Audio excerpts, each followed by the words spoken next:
Perfect segue to Giants-Eagles. Jay, the Eagles hold on in a game that it feels like the Giants had no business being in. Tommy DeVito gets benched, which breaks all the hearts of all the Italian Americans in North Jersey. Tyrod Taylor comes in. Things get kind of interesting. Jalen Hurts, a fine fantasy day, a pretty standard Jalen Hurts fantasy day for this season, but overall it was, DeAndre Swift show. Saquon Barkley was fine in this one. It's just bizarre that the Eagles, this was a sweat for them. Yeah, I just think the Eagles' pass defense is just broken. Like, there's just nothing there, the way that Slayton gets open at the end to make it a game again. And the Eagles right now, Jalen Hurts just doesn't look right. He doesn't look like the same guy as last year. He's not stepping up in the pocket. He's like strafing to the side constantly.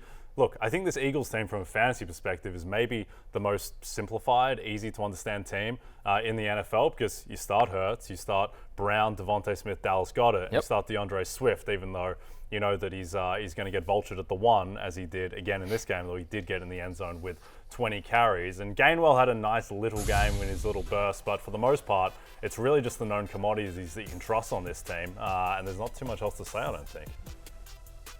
Yeah, I think that's right. I mean, I think that's the thing is that, they play Arizona next week. It should be another get-right game for this offense.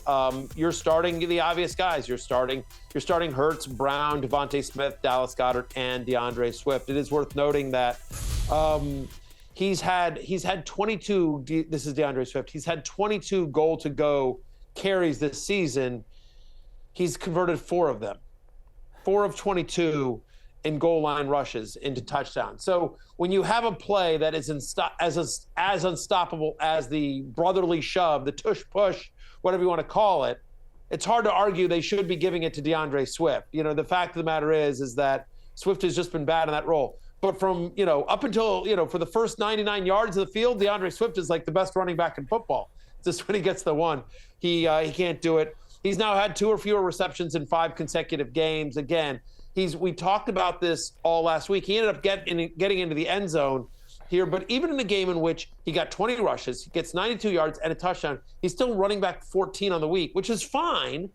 But for a guy that ran for almost 100 yards and a touchdown, you'd expect better than running back 14.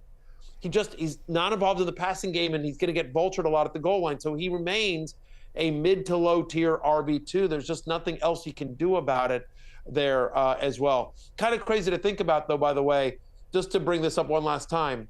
Jalen Hurts I played the stickman. I played Jay, right, in a battle of good versus evil for our show league.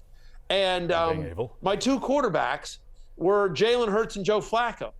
Jalen Hurts finishes the week as QB7, Joe Flacco QB3. Jalen Hurts was the second best quarterback on my fantasy team, but still enough to dispatch the stickmen. Hey, it's Matthew Berry from NBCSports.com and RotoWorld.com, and I want to thank you so much for watching whatever it is you just watched, or if nothing else, being too lazy to click out of the autoplay after this video started, after whatever it is you actually wanted to watch finished. But now that you're here, I'd like to take a moment here to ask you respectfully now, okay? I'm asking you respectfully to subscribe to the NFL on NBC YouTube channel.